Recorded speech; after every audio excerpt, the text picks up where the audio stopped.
มื้อนี้จะมาเฮ็ดปลาตองผสมซีนเนาะซีนก็เป็นซีนหมูบดส่วนประกอบหลักๆจะมีผักชีหอมบัวใบนำเอามาล้างให้สะอาดถ้าเห็นก้านผักชีแข็งๆนะเราก็ต้องเด็ดออกเด้อเพราะว่ามันจะแก่เวลาเราซอยเวลาเอาไปผสมกับปลาตองนะมันจะเฮ็ดให้บ่ละเอียดเราต้องเอาแต่ใบแล้วก็ก้านที่มันอ่อนๆบ้านนี้ล้างผักอยากตุ๋นน้อยนึงเนาะเพราะว่าต้องล้างประมาณ 3-4 น้ำพุ่นแหละ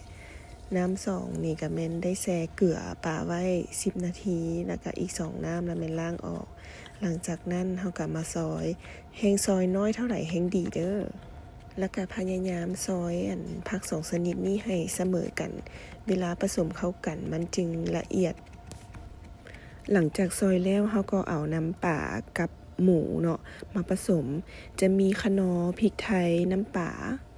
เคล็ดบ่ลับถ้าว่าอยากให้มันจืดออกมาแล้วนุ่มๆบ่หยาบหลายหันนะแม่นสำคัญเวลาเฮานวดนี่แหละเฮานวดเฮาต้องนวดให้มันดนๆหน่อยนึงแฮงนวดหลายเท่าใดแฮงดีมันแฮงสิเฮ็ดให้เวลาจืดแล้วมันสิแบบฟูๆหั่นนะแล้วป่าหั่นนะต้องหลายกว่าซีนเด้ออันนี้แม่นอย่าลืมเลยถ้าว่าซีนหลายกว่าป่ามันจะเฮ็ดให้แข็งและก็หยาบหลายฉะนั้นส่วนประกอบนี้ก็สำคัญสมมุติว่าป่าเฮาปริมาณ1กิโลเนาะปลาตอง1กิโลซีนหมูนี่นะก็ต้องอยู่ที่ประมาณครึ่งกิโลเด้อหลังจากที่เฮานวดแล้วถ้าว่าอยากให้แบบเกลี่ยง่ายหรือว่าเวลาเอาลงไปทอดบ่ติดมือเฮาหลายหันนะแม่นเฮาก็ต้องมัดใส่ถุงแบบนั้นแล้วเฮาก็ตัดหูพอให้มันได้บีบง่ายหรือว่าอันที่2เนาะมือเฮาก็ให้แบบว่ามีความเปียกน้อยนึงเพื่อป่าหั่นนะมันจะบ่ติดมือเพราะว่าปลาตองนะมันเฮ็ดให้ติดมือหลายได้เวลาที่นำเอาไปทอดหั่นนะถ้าไผบ่เคยเฮ็ดแล้ว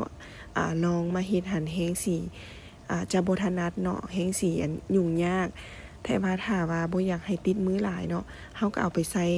ถุงคือบางกี้นี่แหละแล้วก็มัดไว้แล้วก็มีแต่เอามีดตัดไปตัดปลายก้นมันแล้วเวลาเฮาบีบเฮาก็บีบใส่มือมันก็ง่ายจื่นนี้เฮาก็ใส่ไฟธรรมดาเนาะบ่ต้องใส่ไฟแรงเกินไปแล้วก็บ่ต้องใส่ไฟคอยเกินไปเด้อเอามันอยู่ที่ระดับกลางน้ำมันนี่ก็เอาให้ท่วมกว่านี้น้อยนึงก็ได้เนาะแต่ก็บ่ให้มันต้องได้ใส่น้ำมันหน่อยถ้าว่าใส่น้ำมันหน่อยมันก็จะบ่ฟูคักหั้นนะคืออันนี้ก็อยากลดปริมาณน้ำมันก็เลยว่าใส่น้ำมันพอดีถ้าว่าใส่น้ำมันท่วมหั้นนะมันก็จะฟูดีอันนี้เห็นยามใดแล้วมากินล่าบ่ทันได้ฮอดข้าวซ้ำ